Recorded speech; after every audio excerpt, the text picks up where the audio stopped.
As scientists, we're not really an excitable people. You get your pocket protector in a bunch, Josh. I guess so. Where's my holy hand grenade? Yeah. Welcome to Hello PhD, a podcast for scientists and the people who love them. This week, well, it's certainly an interesting time to be a scientist. Let's talk about it. Stay with us.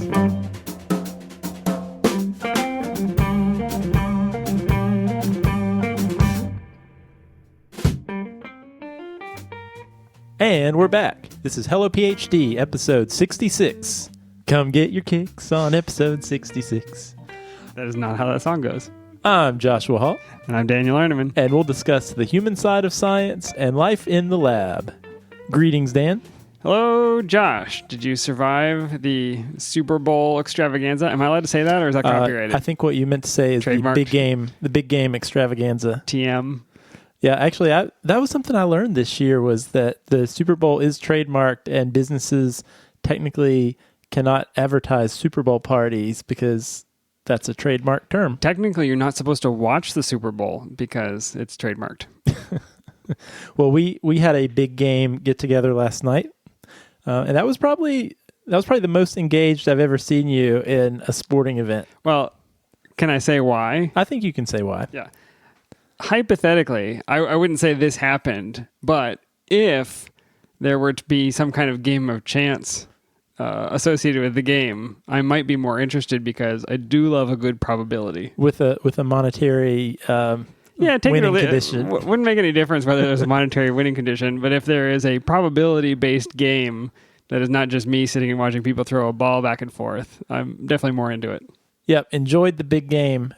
Speaking of big game, Dan, I'm actually surprised that we're drinking more beer tonight, given the amount of beer we consumed last night. We took it pretty easy, I thought. Yeah, I thought it wasn't too bad. There's all those kids running around. But we're having a beer tonight, Dan, and had this one in the fridge and realized we needed to get this one in the rotation sooner rather than later because this is a winter-themed beer. Yeah, we're hitting 70 degrees this week, so what do you have for us? Yeah, so we have Bell's Winter White Ale, and we've had Bell's before. You probably remember we had the Two-Hearted. Always the Two-Hearted, yeah. Really popular one from Bell's. Bell's is in Comstock, Michigan. This is their Winter White Ale, a Belgian-inspired wheat ale. It definitely tastes Belgian. I'm enjoying it. I was trying to pick out the what kind of flavor profile you were trying to sneak in, whether it had anything extra. Well, I'm curious if you taste anything extra, Dan, because in the marketing speak, they actually claim that there's a mix of clove and fruity aromas without the use of any spices. So I don't know if you're... All those aldehydes again. If you're picking up on any cloves. I don't know. No. Yeah, I don't think so. But it's still a good beer. Pretty solid if you like a Belgian style. Winter cold, so that's perfect. Yeah, I think if you're tired of the heavy stouts or porters for winter beers, this is a good change of pace. So, all right, Dan, let's get right into some science in the news. All right, science in the news. There was a lot to choose from this week, Dan. There's been a lot of big scientific advancements. I thought about going with the pig heart story. You've probably heard about the pig hearts. Yeah, pretty crazy, exciting and crazy. Yeah, super crazy, but I'm not talking about that. Okay. That might be one of the flavors I was tasting in this beer. Is that what it is? The pig heart? Pig-human hybrid and flavor? That's actually without the use of any additional spices. Nope, so just a couple of stem cells dropped into each bottle. I thought we could talk about instead, Dan, an even more important study for us humans, and that is the study about killer mice. Do I need to be afraid? I haven't heard about this. Maybe, Dan. So... did you ever see Monty Python and the Holy Grail? I'm sure you did. Only 1,000 times, Josh. Well, you probably remember as that. I push my broken glasses up the ridge of my nose. And well, I'm sure then you know by heart the scene with the killer bunny. Yeah, neither shalt thou count to 7. Yeah. Yeah, before launching the Let's just do the whole sketch right here. We should. The holy hand grenade of Antioch. Yep. You probably recall that. Well, this is similar, Dan. Maybe this will provide some insight into the killer bunny. But basically what happened, Dan, this is from a study that was published a couple of weeks ago in the journal Cell. I've heard of that one, One of the single-word journals. And this study was called Integrated Control of Predatory Hunting by the Central Nucleus of the Amygdala. Subtitle, I soiled my armor, I was so scared. Subtitle, how to turn lab mice into killer machines. Okay, how do they do it? Yeah, and so what do you mean by killer machines? Well, so what they did, and I actually thought this was pretty cool, the first line of the summary in the actual cell paper was, superior predatory skills led to the evolutionary triumph of jawed vertebrates. Hey, I'm a jawed vertebrate. That's right. So this study provides some insight into how we obtained our evolutionary triumph. And it was actually our superior predatory skills. So us and sharks. Sharks are vertebrates, right? Yeah, they Great. are. So anyway, what these researchers from Yale actually wanted to do was try to understand some of the circuitry in our brain that actually leads to predatory behavior. And so some of these things that, some of the ways that these processes work in mice might actually provide some insight into human predatory behavior that was important throughout evolution. Okay, now I'm getting more scared. Go ahead. Well, just wait. So what they did, Dan, was they actually utilized a really cool technique called optogenetics. Have you heard of optogenetics? Eye or light? No? Yeah. Genetics? Yep. Genetics. That's it. That's okay. Exactly it. So what optogenetics enables you to do, Dan, is basically you can, using genetic techniques, either viruses or transgenic techniques in mice, you can put these light-sensitive proteins in different cells, and in a lot of cases, in actual use of this in the lab, and in this paper, into different neurons. And so what you can do then is you can excite the brain and specific regions of the brain with light, with lasers, and you can actually cause neurons in a very specific way to turn on and turn off at will as you turn the light on and off. Like it'll actually recover after the light turns off? Mm-hmm. That's right. And it's actually very sensitive. So you can really, it's like flipping a switch. And this is not the kind of laser that just burns a hole through the mouse? I've assumed. Just a nice, cool like light. a nice light. Yeah, a nice light. So anyway. A nice light that turns them into killers. So what they did, Dad, was they actually transfected one of these light-sensitive proteins into the central nucleus of the amygdala. All right. And so they found they could stimulate two neurons in the amygdala using optogenetics. And these are a couple neurons that they thought could be involved in the muscle function of your jaws and different things like that. But what they found was that when they placed a non-edible item in the cage and they activated this laser, it caused otherwise indifferent mice to immediately assume a capture-like body posture and would seize the object, hold it in its teeth, attempting to kill the inanimate object until they deactivated the laser, and then the mouse immediately would let it go and was disinterested again. Okay, so you turn on the laser, it attacks whatever you put there. Yeah. You turn off laser, and it's like, what was I just doing? Yep, that's exactly right. And they actually found that they could replace this inanimate object with a cricket. Oh, wow. And you can imagine same thing. Carnage, pure carnage. Well, and I'm even more excited to tell you, Dan, that there's movies. Oh, no. You can't do this to me again. Yeah, I still haven't gotten the moth running around in a robot shell out of my brain yet. All right, Dan, I want to show you. We'll post links. You got to check these movies out. All right, so I want to start off, Dan. Let's look at the inanimate object. So there's a stick in a cage. So we got a mouse. There's a wood stick. And he's got like a little cable going to his head. You can see the laser is kind of attached to its head. Yeah. So it's walking around the cage, probably. and there's this stick. He doesn't seem to care about the stick. It says laser off. Okay. Oh, no. Laser on. Oh, wow. He took it out. Nailed it. Stick didn't stand a chance. It didn't. But he doesn't look angry. He looks very peaceful while he's attacking it. Yeah, no, you're totally right, Dan. Well, let's scroll on down movie S6 where we introduce the live crickets. Let's see what that looks like. I'm calling PETA. All right, here we go. Let's see this. All right, so laser off. Cricket's hanging out. Everybody's getting along. That mouse doesn't seem that interested in the cricket at all. Okay, you're going to fire the laser on. Oh, wow. Yeah. They are not friends anymore. Yeah, that's a little more intense. And according to the paper, Dan, the cricket did not survive this trial. No. So anyway, there you have it, Dan. I, for one, welcome our new cricket, mouse, pig, human overlords. Yeah, well, something I thought was interesting was besides the fact that I guess there's an inherent coolness to being able to instantly turn a switch and have a mouse become a killing machine. That wasn't the primary thing the authors were after. You don't say? But even besides, kind of understanding how human predatory behavior evolved, one thing I thought was cool is I was reading a little bit about some of the speculation for how this could be important to humans. And one of the authors was talking about how potentially these regions might control hunting in humans. But as you know, Dan, most of us hunt for our food in current day. Except in aisle 6 of the grocery store. Well, that's true. But perhaps some of our opportunistic feeding behaviors like overeating could possibly be controlled by the same brain region. So you could... Okay, so there could be some applications that are not death and murder. Yeah, absolutely. And actually also in the paper, I'm pretty sure the authors found there are different ways chemically they could disrupt this firing, this behavior by the laser. You should be really pleased that you didn't work on this research when you were in grad school, because for a fact I'd be standing at the window with a laser pointer while you're changing the mice in their cages. You're just like covered in mice that leap out of their cages. That would be, where's my holy hand grenade? Yeah, I'd take a video and run. All right, Dan, that's our science in the news for this week. Thank you for, again, fueling my nightmares. All right, Dan, shifting gears, it has been an eventful couple of weeks to be a scientist around here. I said stop fueling my nightmares. Oh, I'm sorry. What were you going to talk about? Speaking of things that elicit rage. Yeah. Yeah, it's been a busy couple of weeks for those of you. Actually, you know what? Even if you're not in the United States, I'm imagining you probably heard we have a new president. That's right.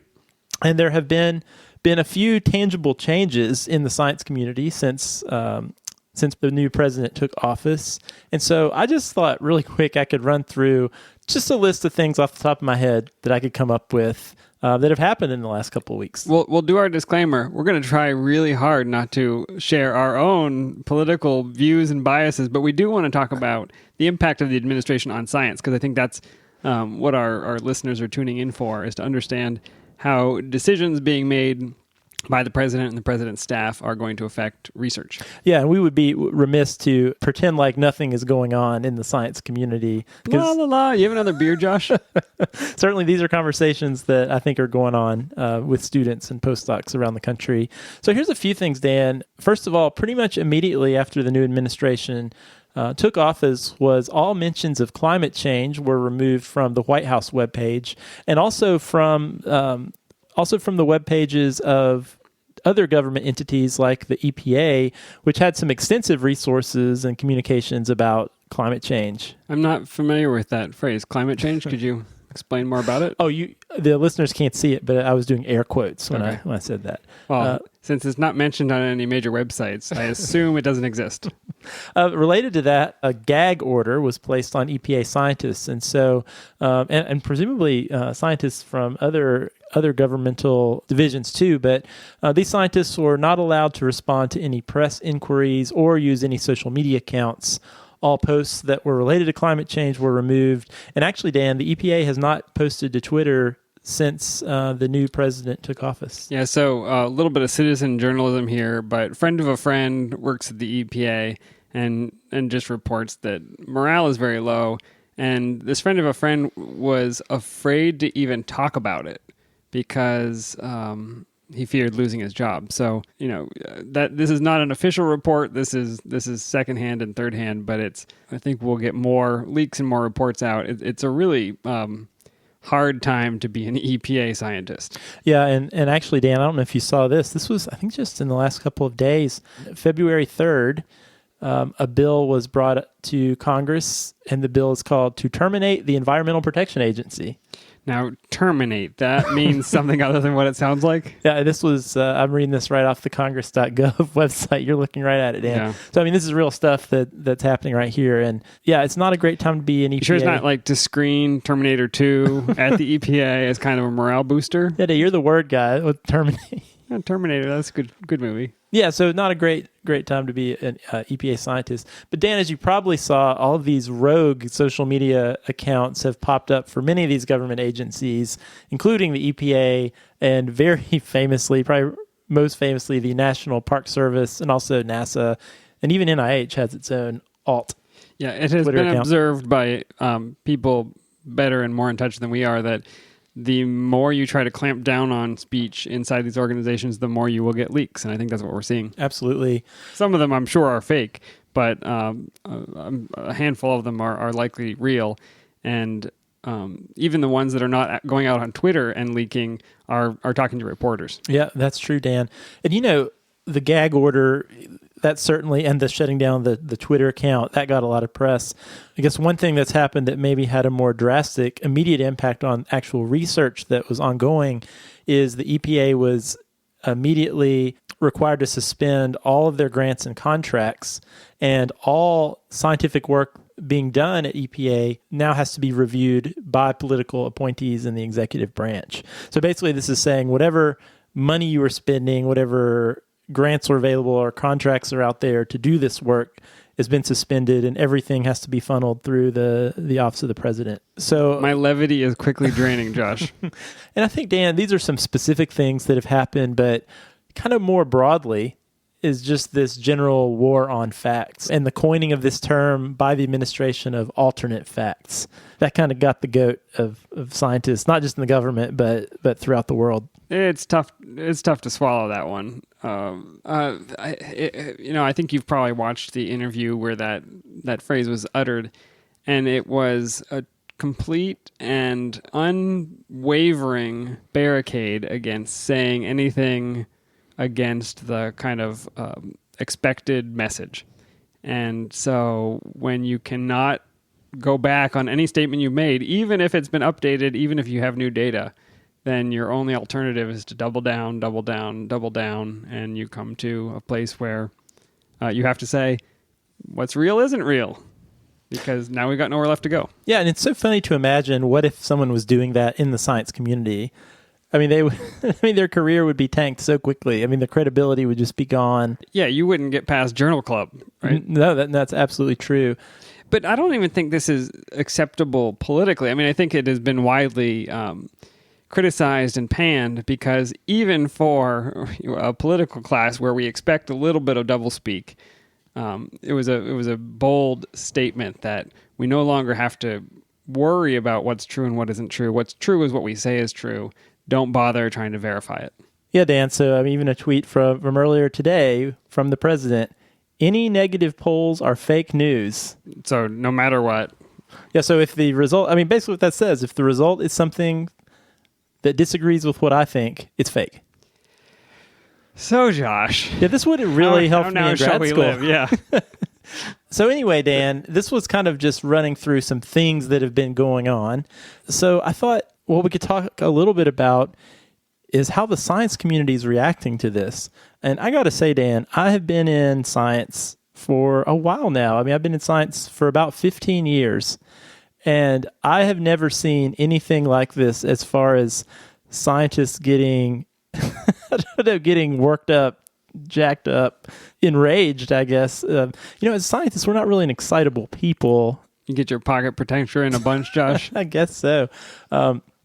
But one of the things, Dan, that has kind of organically happened in response to all of this is the Science March, the March for Science that now actually has a date, April 22nd, 2017, Earth Day in Washington, D.C., and now sister marches all across the country are being planned as well. Pending the Earth still existing on that date. That's true. That's an asterisk. Just wanted to put that in there. And, I just think it's so interesting because I don't think it ever would have occurred to me that large groups of scientists would have organized together to go out in public and be this vocal about anything. Yeah, it's like reading about a pack of sloths attacking somebody, right? I mean, I get other activist groups getting out there. I totally get it. But I don't think I ever would have thought anything would happen.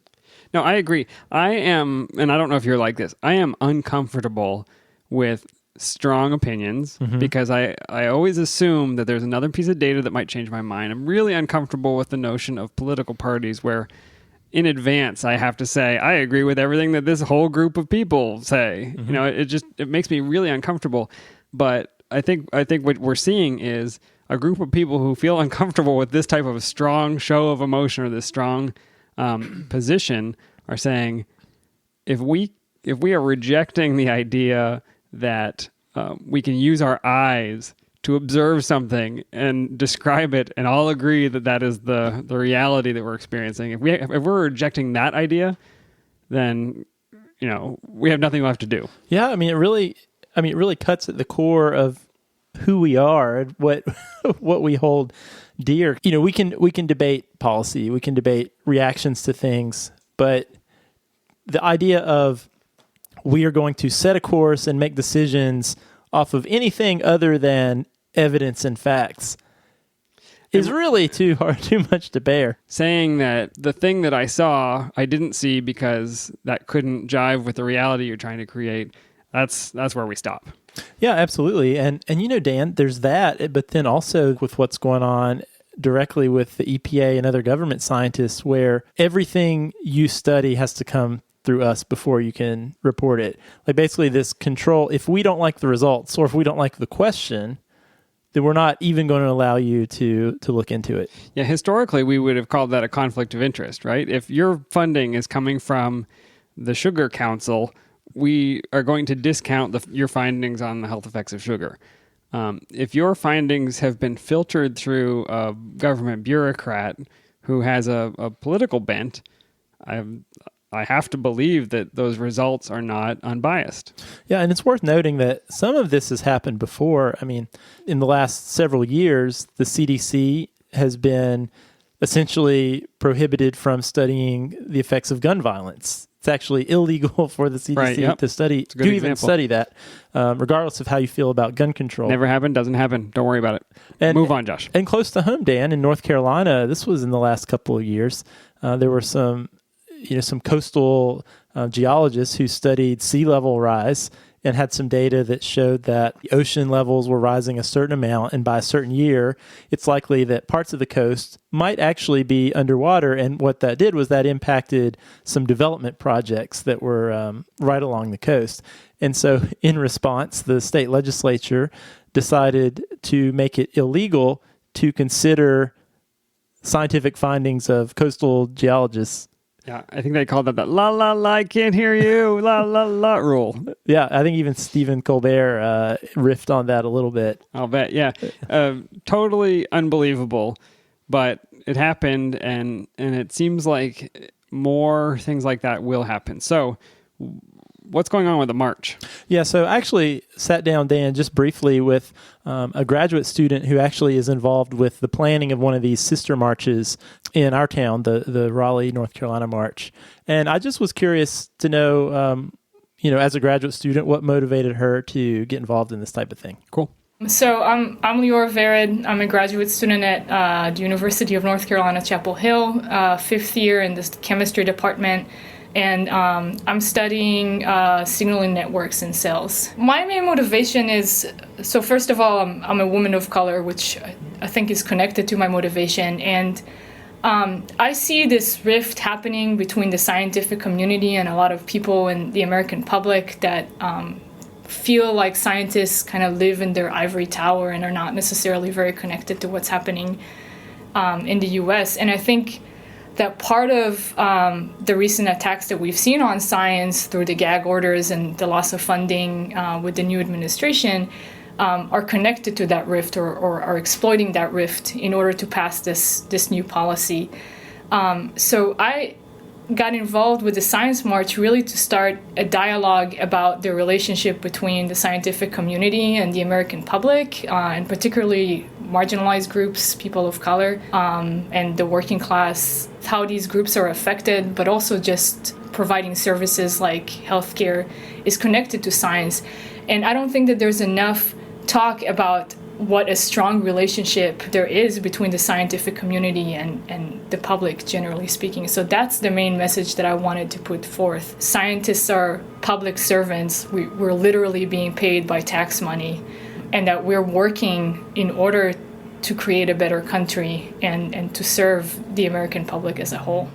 Yeah, really good. I think it's a useful perspective. It's from a graduate student's perspective, here's how this feels. And the words she's using is like attack-based. It's a violence being done to scientists and to scientific thought.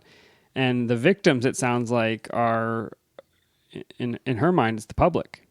Yeah, I think that's critical, Dan, and that's really who loses, right? I mean, we have focused a lot, even in the way we've been talking about it as scientists, as, oh, well, it sucks for us as scientists not able to do our work. But really, if you step back from it, I mean, the people who really suffer are the citizens of our country, Dan, because, I mean, really, why do we study anything? We study, especially when we're talking about public health or human health, we're trying to understand the climate. We're trying to understand disease so that we can make decisions or interventions that are actually going to benefit the public. And so if we're ignoring evidence on these topics, then what are we making decisions? What is guiding our decisions?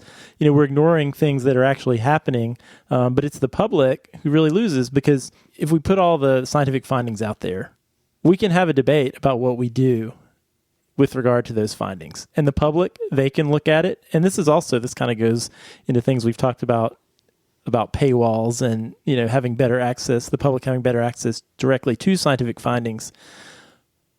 But if the public can't even see the results, or they can only see the results that are approved.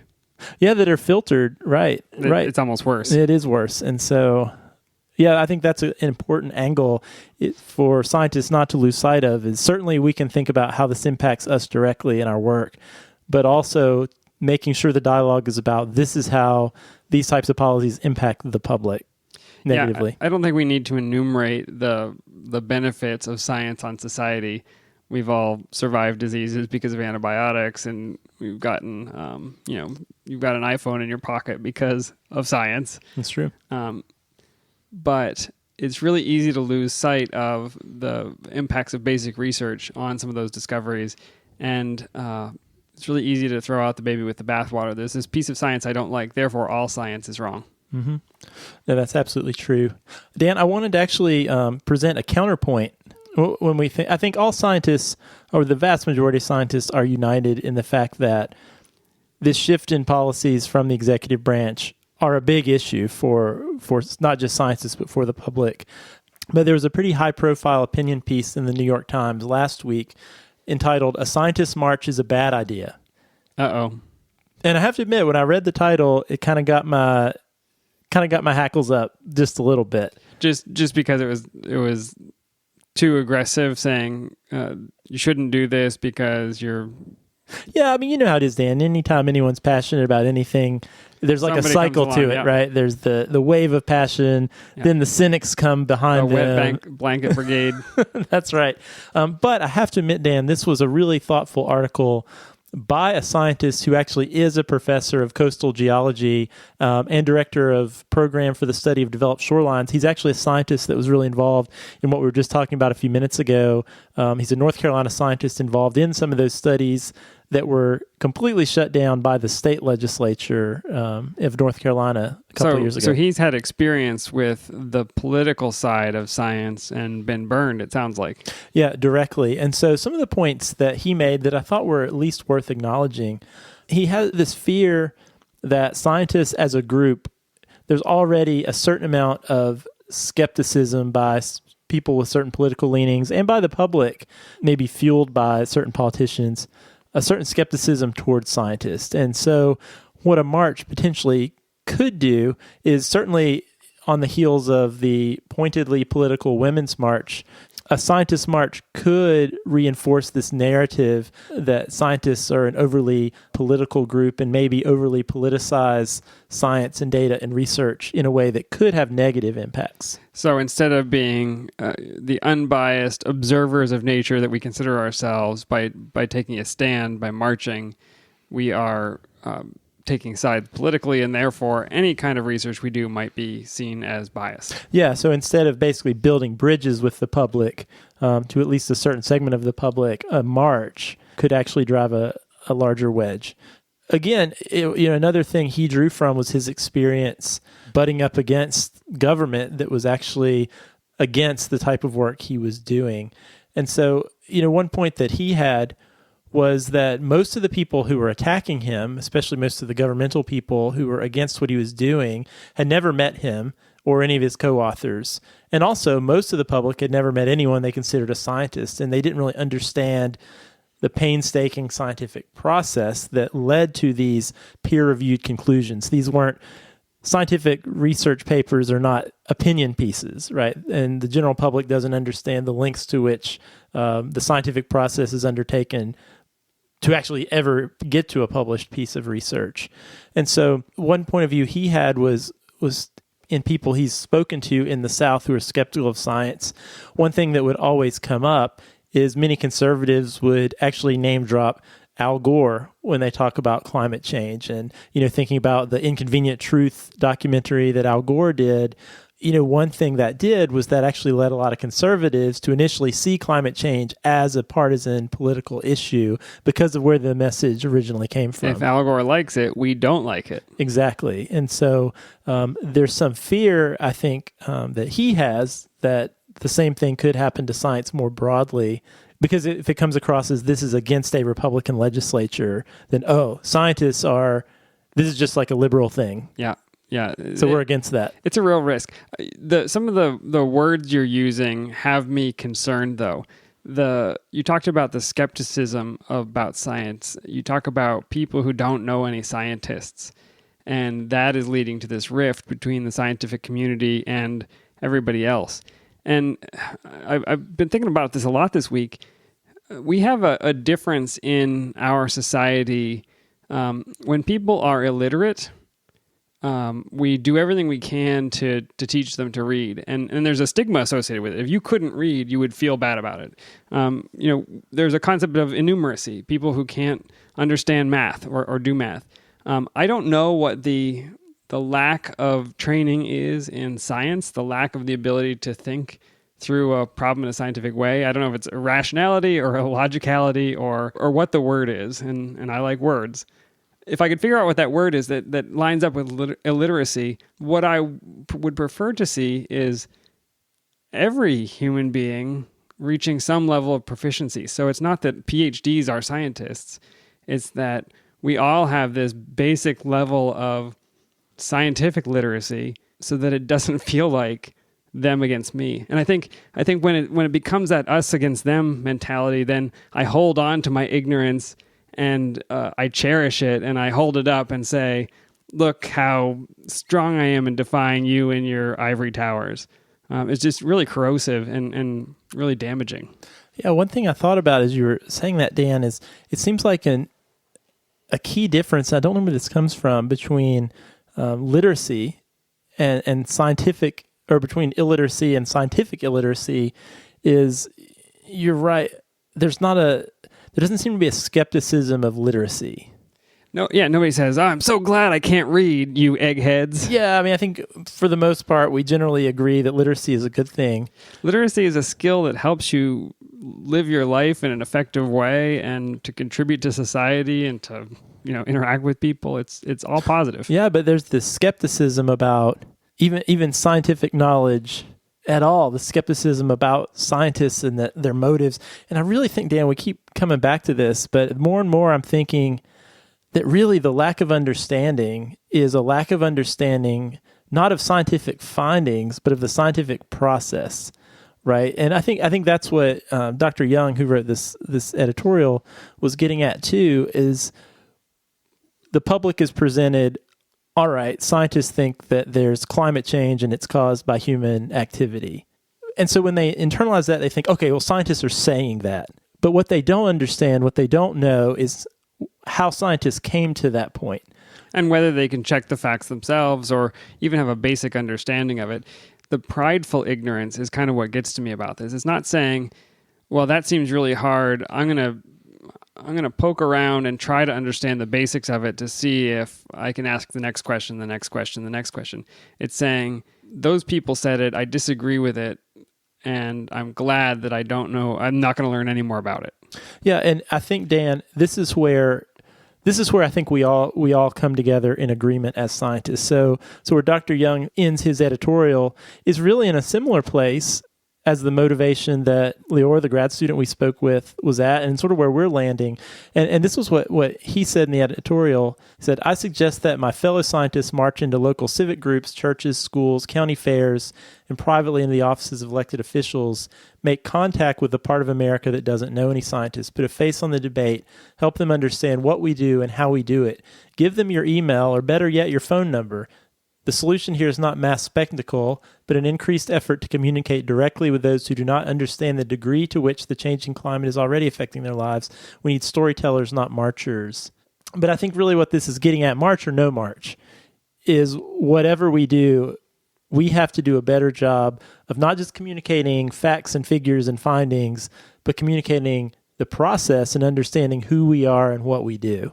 Yeah, there's a way of unwrapping our research, saying, we thought this was happening, so we decided to try and test that. Here's how we did it. And I think people can follow that train of thought. I mean, maybe they wouldn't be able to come up with it on their own individually, but hypothesis-driven research it makes a great story. We thought this, we tried this out to test it. Turns out we were wrong. I mean, that's a great way to communicate what you do. I guess, Dan, any sort of final thoughts with where you fall on all this? Yeah, I'm personally uncomfortable with being part of a march. The cynic in me says, the administration may notice it. It may not exact a change immediately, but as I was thinking over this, I think what's really important, if people do march, if scientists do go up to Washington or in their local community and get together, what they will see is that they are not alone in their feelings, their strong feelings, their values, their desire for a rational discourse in our political process. And it's what comes out of that. It's seeing that I'm not the only one who feels this way. Maybe I'll meet a few people who want to continue this in another way, and that's where the change happens. Yeah, no, I think that's absolutely true, Dan. I've been thinking a lot about this week and in the last couple of weeks and going back and forth. I feel like if there's anything this is teaching us as scientists in the scientific community, I think our natural tendency has been and is to keep our nose to the bench, to communicate and be insular. And, it's true, Dan, even the way we communicate our findings to one another, it's like every little field, every little lab has these foreign languages. And even the way we talk about science to each other is completely inaccessible, not just to the public, but sometimes to the department one floor down or even the lab 2 doors over, right? And we all have this technical language that we use, and that's even transcends into the way we write our papers. I mean, there's a certain amount of technical language that has to be used. But let's say my mom could access scientific papers I've written. Does that mean she can access and read and understand them and why they're important? I don't know, maybe not. So I think the way we've been communicating is clearly not working. And inarguably, all the things that have been happening in the last 2 weeks have certainly struck a nerve in scientists in a way that I have never seen before. I think the Facebook group for the Scientist March went from like 5 people to tens of thousands of people in a matter of 24 hours. So clearly things that have happening have excited and lit a fire under scientists in a way that has not happened before. And so I think we have to fuel that. I think we can't ignore that fact. This is not a contrived thing. It's almost like scientists are compelled. We have to do this. We have to let this out. And I think that's a good thing. But, I don't really think the answer is a march or engage the public. I think it's got to be both of those. And I think the march could provide an opportunity for the public to actually see scientists in all of our normalness and diversity and kind of come out of the shadows of our lab and of our ivory towers and kind of show the world that we're not just a bunch of geeky Einstein party poopers, but we're actually just regular people who are working hard to make the world a better place. Yeah, makes a lot of sense. Please let us know what you think. You can write to us, podcast@hellophd.com. Find us on Twitter @hellophd. Tell us, are you in favor of a march or some other process? Is this all going to blow over in a few days and we're making too much out of it? We'd love to hear your opinions. We can share them on the show. Yeah, and I want to say also, too, if you're a scientist out there who this is just really stressing you out for one way or another, or if you're being directly impacted by some of the things going on, we would love to hear about it and share your story with our listening audience. And certainly we understand the sensitivity of some of the things going on, and we would certainly keep your identity in confidence. Yeah, we'd love to be the leak source. Hello PhD leaks. Yeah. That's right. I'll go register that right now. All right, Dan. Etymology. What do you have for me? This one turned out to be way more prescient than I assumed. The clue last week was this mental illness is marked by the frenzied fear that one is going mad. And I'm just going to guarantee that this one has not crossed your desk before. I think I have whatever this is. Okay. Well, the answer was lissophobia. And it is, phobia, fear. And lisso comes from remember we talked about rabies last week? I do. Rabies is a lissavirus.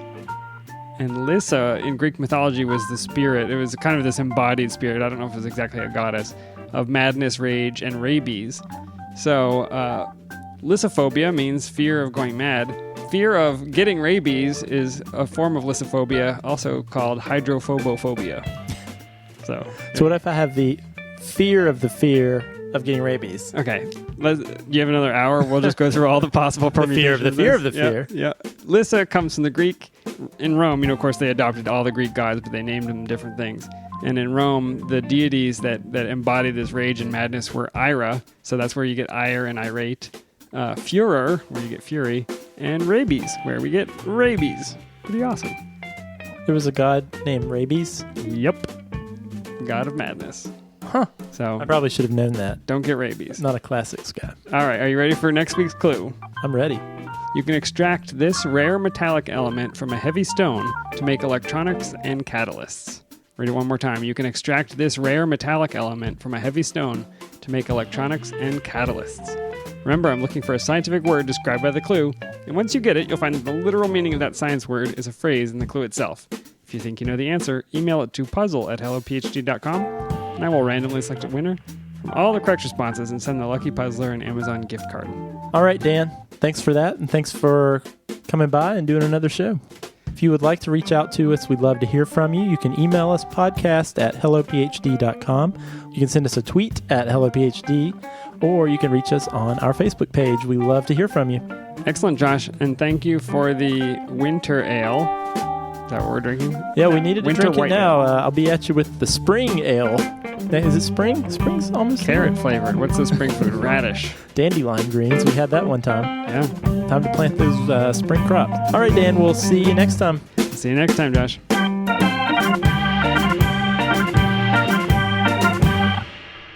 There he is. Where? There. What, behind the rabbit? It is the rabbit. You silly sod. What? You got us all worked up. Well, that's no ordinary rabbit. That's the most foul, cruel, and bad-tempered rodent you ever set eyes on. You tit! I saw my arm and I was so scared. Look, that rabbit's got a vicious streak a mile wide. It's a killer. Get stuffed. He'll do you a treat, mate. Oh, yeah? Manky Scots git. I'm warning you. What's he do? Nibble your bum? He's got huge, sharp... he can leap about... Look at the bones! Go on, boys, chop his head off. Right, silly little bidder. One rabbit stew coming right up. Look! Ah! Jesus Christ! I warned you.